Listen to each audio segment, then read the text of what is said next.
Não ligam muito para minha voz não, que fiquei gripado ontem, chegou a febre aí, o negócio ficou meio feio, mas glória a Deus porque hoje eu pude estar aqui com vocês.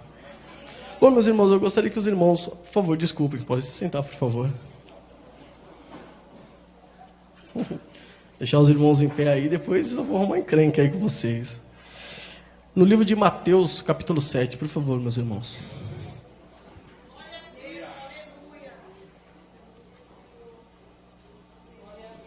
Que o Senhor possa falar no coração de vocês, assim como o Senhor falou no meu coração através dessa palavra. Mateus capítulo 7, a partir do versículo 24. A palavra do Senhor diz: portanto, quem ouve essas minhas palavras e as pratica, é como um homem prudente, que construiu a sua casa sobre a rocha, caiu a chuva, transbordaram o rio, sopraram os ventos e deram contra aquela casa. E ela não caiu, porque tinha seus alicerces na rocha. Versículo 26, mas quem ouve essas minhas palavras e não as pratica, é como um insensato que construiu a sua casa sobre a areia. Caiu a chuva, transbordaram os rios, sopraram os ventos e deram contra aquela casa, e ela caiu, e foi grande a sua queda. Amém? Só tem, meus irmãos. Bom, o tema dessa noite é resiliência. Resiliência. Essa palavra significa voltar ao normal, voltar à forma natural. Há um termo do latim, resiliens, usado em algumas áreas da sociedade, entre elas na física. E na física ela é colocada como um corpo, como a capacidade que um corpo tem de readquirir integralmente as suas propriedades anteriores. Depois que o agente externo cessa a sua ação sobre ela. Ação essa que a modificava, suprimia ou acrescentava alguma propriedade. Também é usada na psicologia. E resiliência na psicologia ela é definida como a capacidade que o indivíduo tem de lidar com problemas, adaptar-se às mudanças, superar os obstáculos, resistir à pressão de situações adversas, como choque, estresse ou algum tipo de evento traumático. Amém? Então essa é a definição de resiliência. Bom, a verdade é que todos nós cristãos deveríamos ser resilientes, aprender a viver uma vida de resiliência. A Bíblia não cita muitos personagens que foram resilientes, que tiveram uma vida de resiliência. Mas eu quero abordar a história de um, talvez seja entre os personagens da Bíblia, o que eu mais gosto após Cristo e Paulo. Né? E eu peço a você que, eu não vou ler os textos aqui, vou fazer apenas um resumo por cima da história desse personagem. Mas eu peço a você que ainda não conhece a história dele a fundo, chegue na sua casa hoje, gaste um tempinho e leia um pouco da história de José. Amém? José era um rapaz de 17 anos, que vivia com os seus pais, vivia com seus irmãos. E um determinado dia Deus deu um sonho para José. Deu através de um sonho uma revelação profética de algo que Deus tinha para a vida de José. Deus fala para José, ou revela para José, os projetos, as promessas de Deus para a vida dele. E que promessas maravilhosas o Senhor tinha para a vida de José. Assim como é para nossas também, tá bom, irmãos? Deus tem promessas para nossas vidas. Então José, esse rapaz de 17 anos, quando ele recebe isso, ele sai alegre, feliz, ele vai contar para os seus pais, vai contar para os seus irmãos, e começa a contar o sonho que teve. É engraçado porque a Bíblia diz que os seus irmãos, ao ouvirem aquilo, ficam com inveja, e passam a odiá-lo ainda mais. Então, em um determinado dia, o pai de José, Jacó, chega em José e fala: José, é o seguinte, seus irmãos estão ali pastoreando as ovelhas, vai até lá e vê como que está a situação deles, depois volta aqui para fazer aquela fofoquinha santa, né? Vai lá dar uma fiscalizada, depois volta para trazer o relatório. José vai até os seus irmãos, e seus irmãos, quando vêm de longe, eles se reúnem e falam: lá vem aquele sonhador, lá vem aquele que tem promessas de Deus, lá vem aquele que Deus revelou que seria o bam. Vamos fazer o seguinte: quando ele chegar aqui, a gente vai pegar ele, vai matar ele, vai jogá-lo no poço, e aí nós vamos ver o que é desses sonhos, dessas promessas de Deus para a vida dele. Então José se aproxima deles, e eles pegam José, arrancam-lhe a túnica, jogam no poço, a ideia principal era matar, mas Rubens, o irmão mais velho, acaba dando uma intercedida por José.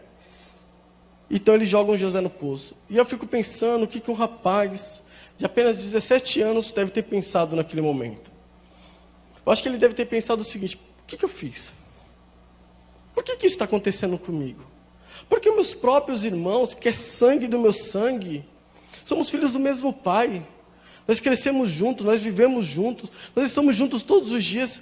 Querem a minha destruição, querem a minha morte, querem acabar com os sonhos e as promessas de Deus para a minha vida. E aí uma coisa que nós precisamos aprender, meus irmãos, é que tem muitas coisas que Deus revela para você, que é para você. Não é para você sair contando para todo mundo. Tem muitas coisas que Deus mostra para você, que é para você. Não é para você sair falando, olha, Deus tem uma promessa para minha vida, Deus tem um sonho para minha vida. Às vezes você está ali querendo comprar um apartamento, uma casa, um carro, está ali passando por um processo seletivo para ser promovido na sua empresa, ou até para arrumar um emprego, e você fica ali contando para as pessoas.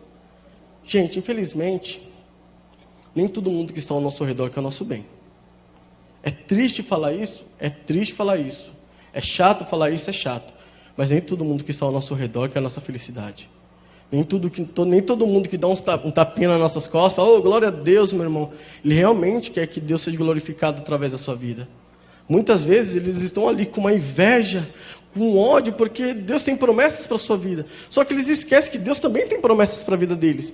Mas eles são tão egoístas que eles gostam de olhar para a vida dos outros e se esquecem de olhar para a própria vida. Então, meu irmão, a primeira dica de hoje é cuidado com o que você fala. Cuidado para quem você fala. Tem sonhos de Deus que é para você. Quando se realizar e você cata, abre para todo mundo, dá testemunho, glorifica a Deus. Mas até se realizar, meu irmão, cuidado. Porque quando Deus fala com você, o diabo não sabe o que está se acontecendo. O diabo não conhece os projetos, os planos de Deus para nossas vidas, ele não conhece. Mas quando você fala, ele está ali bem de ouvido aberto, assim, deixa eu ouvir o que está acontecendo. Então eu vou agir, porque essas promessas não vão acontecer. Mas em nome de Jesus eu quero dizer uma coisa para vocês hoje. A promessa de Deus vai se cumprir. Pode ter certeza que a promessa de Deus vai se cumprir. Mas aí eu começo a olhar esse rapaz no poço, jogado ali pelos seus irmãos, e aí eu começo a ver a vida de uma pessoa resiliente. De uma pessoa que, apesar de todas as circunstâncias estarem contrário, ele ainda crê no Deus do impossível. Ele olha ali, e para ele, e para nós também, o fundo do poço é o lugar que não tem mais jeito, não tem mais solução. Estou aqui, não vai acontecer mais nada, vou morrer, vou sucumbir. Mas a pessoa resiliente, ela lembra, Deus tem promessas.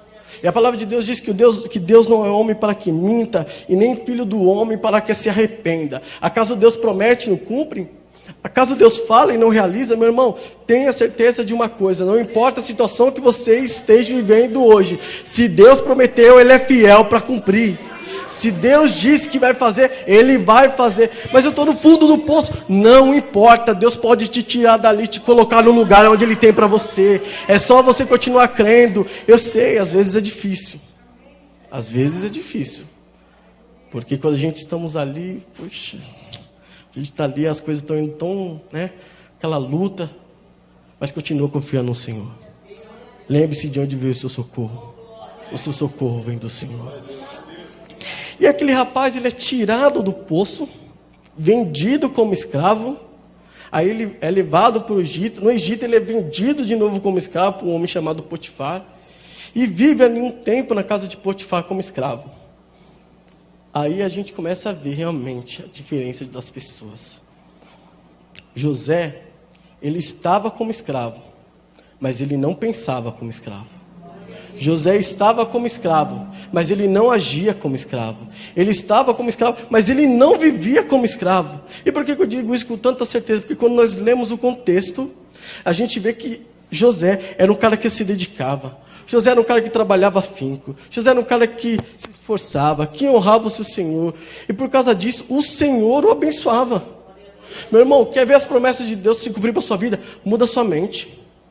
O mundo está dizendo para você, olha, você não vai conseguir, você não é nada, você não é ninguém, olha a sua situação, você é escravo. Você não é mais escravo do mundo, não. A palavra de Deus diz que foi para a liberdade que Cristo vos libertou, meu irmão. Você é livre. E se você mudar a sua mentalidade, você verá a glória de Deus. A palavra de Deus no livro de Romanos, ela nos diz, transforme-se pela renovação da sua mente, para que você seja capaz de aproveitar, para que você seja capaz de comprovar e contemplar a boa, perfeita e agradável vontade do Senhor. Eu vou pegar aqui o texto aqui direitinho, porque fica melhor.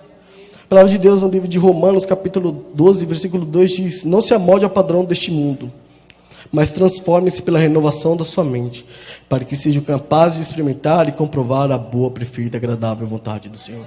Quer experimentar a boa, perfeita e agradável vontade do Senhor? Muda a sua mente.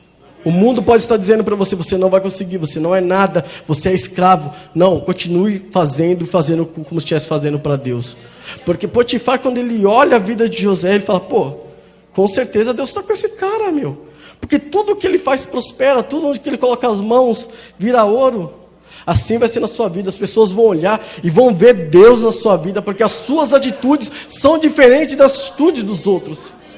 Continue confiando no Senhor, Deus tem promessas para nós. E Ele vai cumprir, por mais que às vezes não pareça. E aí Potifar, ele olha e fala assim, pô, eu vou deixar mais José como escravo aqui, porque eu estou vendo que o negócio está bom pro lado dele. Coloca José ali para ser o administrador dos seus bens. Cara, o cara é inteligente, Potifar, né, meu? Pô, o cara está colocando a mão, está abençoando, eu vou colocar ele para cuidar de tudo. E aí José começa a cuidar de tudo. Acho que talvez na mente de José começa, pô, agora vai dar certo. Agora eu estou saindo, né, do fundo do poço e estou começando a experimentar coisas boas. Mas em um determinado dia, levanta-se uma acusação contra José. Levanta-se um falso testemunho contra José. Começa a se falar de algo contra José. Começa a difamar José. Começa a levantar coisas contra José, fazendo que José vá para a prisão. Meu irmão, minha irmã, às vezes ao longo da nossa vida, a gente também vai ouvir coisas que a gente não gosta. A gente também vai ser mal falado, criticado, acusado, difamado. Só que eu quero dizer uma coisa para você, meu irmão, minha irmã, em nome de Jesus. O mundo ele vai falar o que quiser de você. Eu falo isso porque foi algo que Deus falou para mim. Por isso talvez que eu esteja aqui hoje. E Deus falou o seguinte para mim, Marcelo, não importa o que as pessoas falem de você. Importa o que eu penso sobre você. Meu irmão, não importa o que as pessoas falem sobre você. O que importa é o que Deus pensa sobre você. E os pensamentos de Deus sobre nossas vidas são pensamentos bons, meus irmãos. Deus tem coisas para nossas vidas e Deus é Deus. Ele não olha como o homem olha, Ele não pensa como o homem pensa. Ele é superior a tudo isso.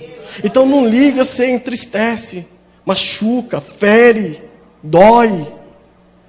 Mas pensa no Senhor. O que o Senhor pensa de mim? Quando for fazer alguma coisa, quando for pensar em alguma coisa, pensa no Senhor. Porque José agia assim. E mesmo lá na prisão, Deus estava com José. Mesmo ali, naquela luta na prisão, Deus ainda honrava a vida de José. A palavra de Deus diz que o carcereiro, Deus tocou no coração do carcereiro para ser bondoso com José. É assim a nossa vida. Quando você pensa que não vai, Deus coloca pessoas para ser bondosa com você. Deus coloca pessoas para te ajudar a caminhar, para não desistir no meio das batalhas, para não desistir no meio das lutas, porque Deus ama você. Assim como Deus amava José, Ele também nos ama, nos guarda, nos protege e está conosco todo o tempo. E aí chega na prisão, José chega e pô, meu, e agora? Mas ele continua ali, ó, trabalhando afinco, sendo honesto, justo. E o carcereiro também, Cato, fala, pô, é o seguinte, José, você toma conta de tudo, que eu vou ficar aqui só na manhã. Eu vou ficar aqui só na vida boa aqui, você toma conta de tudo. E José tomava conta de tudo. Tudo ficava por conta de José. E em um determinado dia, 2 homens teve um sonho. E aí os 2 homens contam o sonho para José. E José ouve aquele sonho. Aí ele fala para olha, você, cara, tá lascado. Tá perdido, cara. Por que, José? Cara, tu vai morrer. Tu vai para a terra dos pés junto. Não, mas... meu irmão, não posso fazer nada. Não, José, não tem, cara. Já foi decretado isso pelo Senhor. Mas ele olha para o outro e fala, mas você não. Você vai ser restituído. Você vai voltar a servir o cálice do faraó. Você vai voltar a servir o faraó. Você vai voltar a estar ali, ó, na crista da onda. Aí José fala, mas cara, posso pedir uma coisa? Lembra de mim. Lembra o quanto eu fui bondoso com você. Lembra o quanto eu fui honesto aqui com vocês. Lembra que tudo que eu fiz aqui, eu fiz com integridade. Nunca causei mal para ninguém. Eu vim como escravo. Fui vendido como escravo, fui acusado. Estou aqui por um crime que eu não cometi. Lembra de mim, cara. Aí o cara fala, ó, José, pode deixar. Quando eu chegar lá, vou lembrar de você. Eu vou chegar no faraó, ô faraó, desculpa aí, pode ir. Olha lá o caso do José lá, coitado. A verdade, meus irmãos, que quando se cumpre aquela palavra de José, o que ia morrer realmente acabou, morreu. O outro foi restituído. Mas é engraçado que quando ele foi restituído, a primeira coisa que ele fez foi esquecer de José. Ao longo das nossas vidas, nós fazemos tantos bens às pessoas, né? Às vezes nós estendemos as mãos para aquele que está caído. Nós damos o ombro amigo para aquele que precisa chorar. Às vezes você dá um mantimento, um recurso, um abraço. As pessoas hoje não sabem o valor que tem um abraço. Às vezes a gente faz tanto bem, só que quando você precisa daquele, se eu posso colocar retorno, muitas vezes nós somos esquecidos. Mas eu quero dizer uma coisa para vocês. A palavra de Deus diz que mesmo que uma mulher se esquecer do filho do seu ventre, mesmo que uma mãe se esquecer do seu filho, Deus nunca se esquece de você. Você pode pensar, mas talvez José tenha ficado pensando, Senhor, eu fiz tudo certo. Senhor, eu agi correto, eu fui íntegro, eu fui justo, eu tratei com bondade. Pô, Senhor, não pode ser, estou passando por tudo isso. Meu irmão, fique em paz, o Senhor está contigo, o Senhor lembra de você todos os dias. Mas a pergunta que nós devemos nos fazer hoje é, por que José precisou passar por tudo isso? Por que toda essa história precisou acontecer na vida de José? A resposta é, Deus estava moldando o caráter de José. Deus estava preparando José para as promessas. Deus não vai te dar as promessas sem você estar preparado. Deus não vai cumprir a promessa se você não estiver pronto. José precisou ser moldado. José precisou passar por situações para que ele pudesse estar preparado para as promessas. Às vezes eu e você ainda não alcançamos as promessas de Deus porque Deus está moldando o nosso caráter. Deus quer forjar em nós um caráter de cristão aprovado, de servo de Deus aprovado, pronto para receber as promessas e as bênçãos do Senhor. Para quando as bênçãos chegar, a gente não deixar ela embora, mas estarmos aprovados para viver o melhor de Deus nessa terra. Meu irmão, minha irmã, as barreiras e as muralhas que são colocadas na nossa frente, não é para limitar, não é para nos limitar, não é para dizer, olha, você só vai até aqui. Marcelo, você só vai até aqui, você não vai passar disso daqui. As muralhas, as barreiras que são colocadas, não é para dizer, olha, você não vai conseguir transpor isso. Ao contrário, meu irmão, quando elas são colocadas na nossa frente, é para nos forçar a melhorar, a crescer, a ir adiante, a aprender. Quando são colocadas, não é para você parar. Às vezes nós estamos caminhando, eu falo isso porque Deus falou isso comigo. Às vezes nós estamos caminhando e vem aquela primeira barreira. E a primeira coisa que a gente faz é parar. Aí eu lembro o pessoal quando saiu ali do Egito, o pastor já pregou isso daqui no próprio domingo, e eles estão andando, param na frente do Mar Vermelho, e eles começam, Moisés, por que você nos trouxe até aqui? Moisés, por que você fez isso com a gente? A gente vai morrer aqui. Por que você fez isso? Aí Moisés, Senhor, pô Deus, e agora? Aí Deus fala para eles, continua caminhando. Por que você clama para mim? Continua caminhando. Meu irmão, não é para você parar, é para você continuar caminhando. As promessas de Deus estão depois das barreiras. As barreiras não é para você, não é para te limitar, é para você crescer, é para você desenvolver. Lembre-se, aqui na área da psicologia, na palavra resiliência, ele coloca adaptar-se às mudanças, superar os obstáculos. Você precisa aprender a superar os obstáculos da sua vida. As promessas às vezes não acontecem porque tem um obstáculo ainda nos travando. Tem coisa ainda nos impedindo. Permita aqui, pastor. Por que algumas promessas não se cumpriram ainda na vida da nossa igreja? Porque ainda talvez tenha pessoas que ainda têm aquele pensamento: eu prefiro igreja pequena.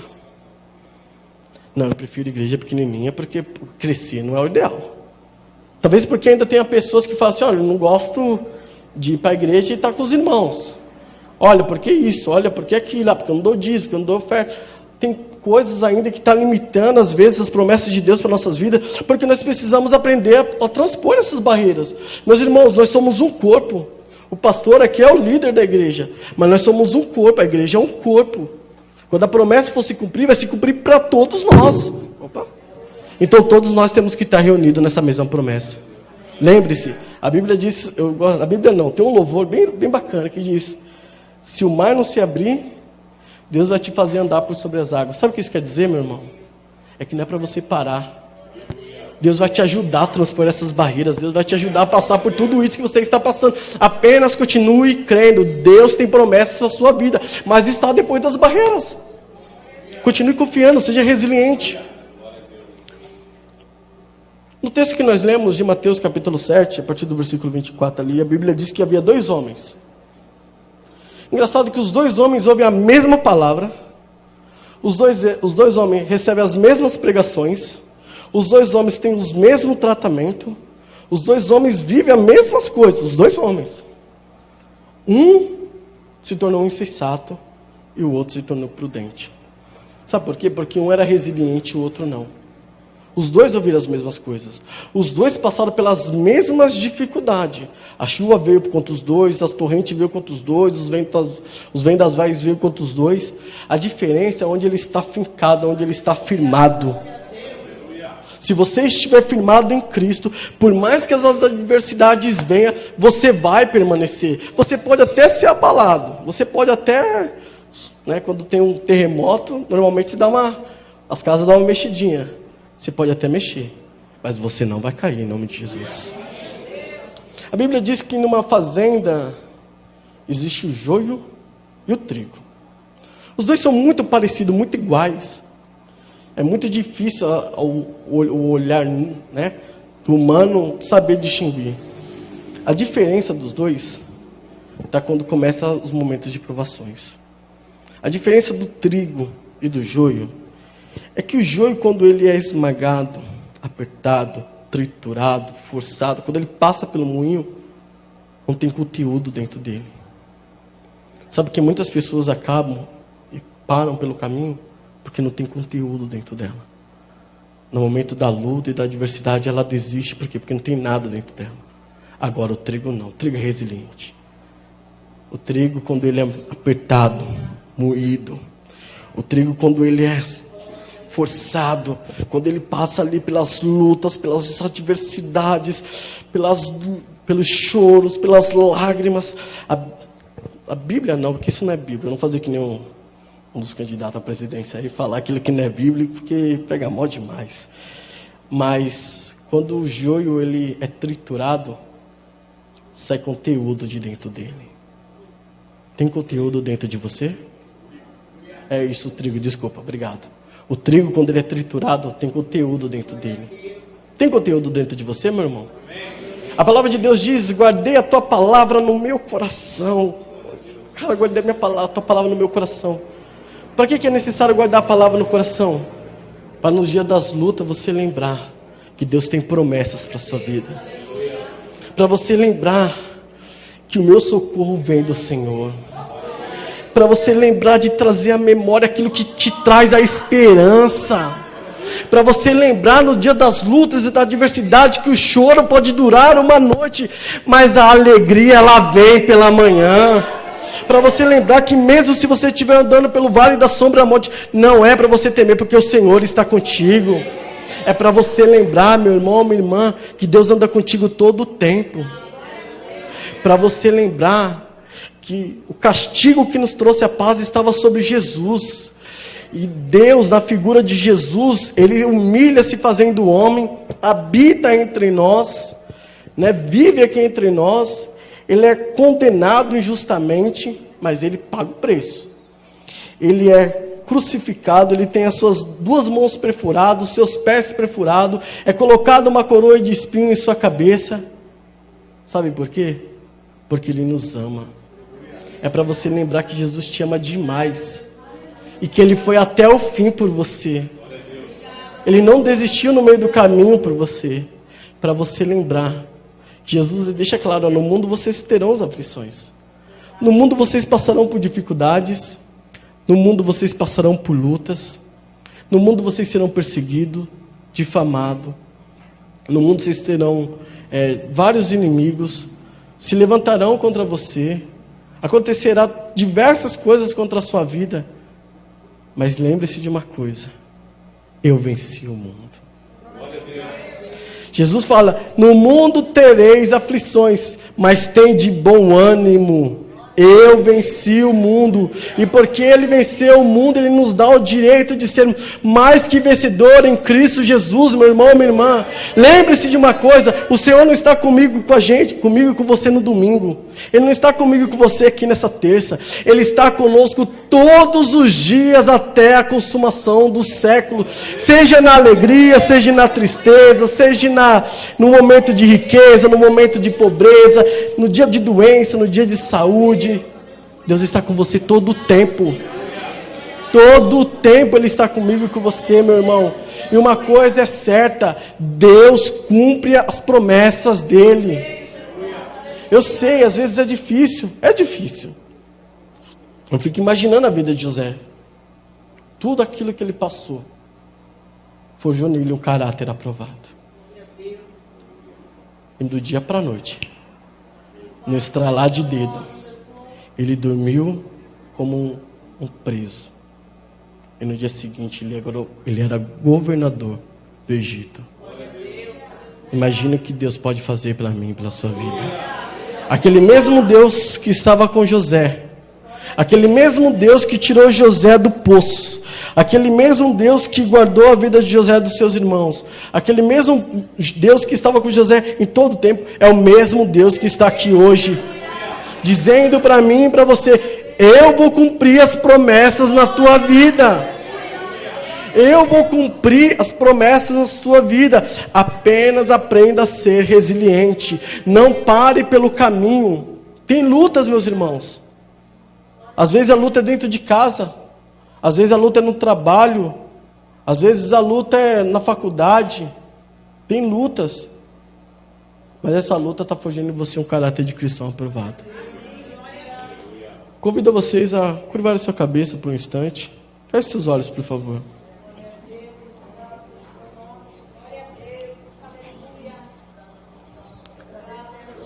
Eu gostaria que nesse momento, que você fizesse um raio-x da sua alma. Tirasse um raio-x da sua alma mesmo. Quantas lutas você não passou? Quantas vezes você não chorou? Quantas vezes você achou que não ia dar? Quantas vezes você falou: Senhor, eu não estou aguentando mais? Quantas vezes você chegou diante de Deus e falou: Senhor, me ajuda, eu não estou aguentando mais? Quantas cicatrizes ficaram na sua alma por causa disso? Quantas cicatrizes? Mas eu quero dizer uma coisa para você, meu irmão, minha irmã. As cicatrizes que ficou na sua alma é para você olhar para ela e falar: eu venci todas as batalhas. Eu até me machuquei, eu até me feri, mas eu venci. Se você está aqui hoje é porque você venceu todas as batalhas na sua vida. E eu vou dizer para você: talvez vai aparecer mais batalhas. Eu não vou ser hipócrita aqui e falar que a vida com Jesus é fácil, porque não é. Eu não vou dizer para você que a vida com Deus vai ser um mar de rosas, porque não é. Jesus, ele nos deixa muito claro isso. Mas a melhor coisa do mundo é saber que Deus está conosco. Nas Olimpíadas existe um esporte chamado salto com vara. E nesse esporte, o atleta, ele pega a sua vara, ele vem correndo, ele finca a vara no chão, E aquela vara é totalmente dobrada, forçada. Naquele momento os inimigos ficam torcendo para quebrar, torcendo para não conseguir, para rachar, para você não conseguir. Mas eu quero dizer uma coisa para você em nome de Jesus: aquilo que não te matou, aquilo que não te destruiu, é o que vai te impulsionar, é o que vai te jogar além, é o que vai te lançar para as grandes vitórias do Senhor. Apenas seja resiliente. Resiliência é a capacidade do indivíduo lidar com os problemas, adaptar-se às mudanças, superar os obstáculos e resistir à pressão de situações adversas. Pai, em nome do Senhor Jesus Cristo, eu te louvo, Senhor, porque, Deus, não é fácil caminhar contigo. Não é fácil. O Senhor sabe que há no meu coração. Eu não quero ser hipócrita de chegar aqui e mentir. Quantas lutas, Senhor. Quantas cicatrizes há na nossa alma. Quantos choros. Mas Deus, muito obrigado. Porque foi nos momentos de mais dificuldade que eu vi as tuas mãos estendidas sobre a minha vida. Foi nos momentos de grandes lutas que eu vi o Senhor me dando a vitória. Obrigado, Senhor, porque não há nada mais gostoso do que te servir.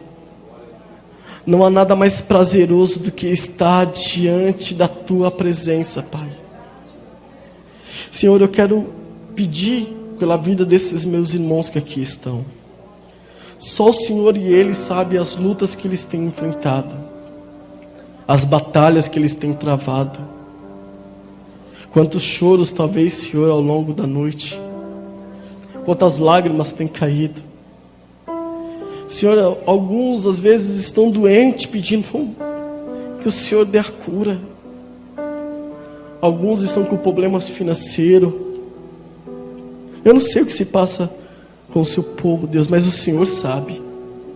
O que eu te peço, Senhor, é para o Senhor fortalecer os fracos, para o Senhor dar vigor àqueles que já não têm, para o Senhor restaurar, Pai, aqueles que se perderam, para o Senhor trazer a vida àqueles que já morreram, Senhor, para o Senhor colocar dentro do coração deles um coração resiliente, na certeza que de lutas vêm, batalhas vão surgir, guerras vão aparecer, mas em todas as coisas nós somos mais que vencedores em Cristo Jesus.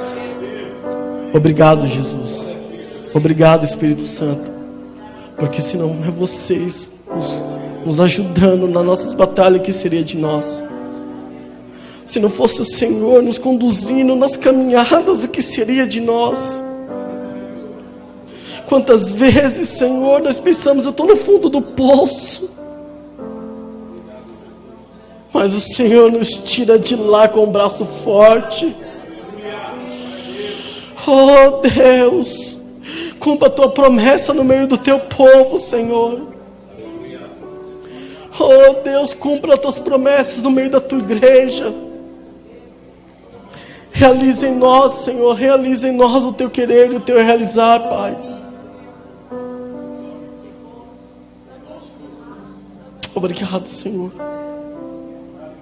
Obrigado, Senhor, pelas tuas misericórdias sobre nós. Se estamos aqui, Senhor, é porque a tua misericórdia é tão grande. Se estamos aqui, Senhor, é porque o Senhor nos conduz, Pai. Porque o Senhor nos guarda, nos livra. Nessa noite, Senhor, que cada um de nós possamos voltar para os nossos lares e dizer bem alto para os nossos problemas e as nossas adversidades: o meu Redentor vive. O meu Redentor vive, e Ele tem todo o poder nos céus e na terra. O diabo um dia pensou que venceu o Senhor ali na cruz do Calvário, Mas na verdade o Senhor foi restituído e tem todo o poder nos céus e na terra. E porque tem todo esse poder, Pai, é que nós estamos aqui. Obrigado por essa oportunidade, Senhor. Obrigado por essa oportunidade, Senhor. Que a honra, a glória e o louvor e a majestade seja dado somente a Ti. Amém. Amém.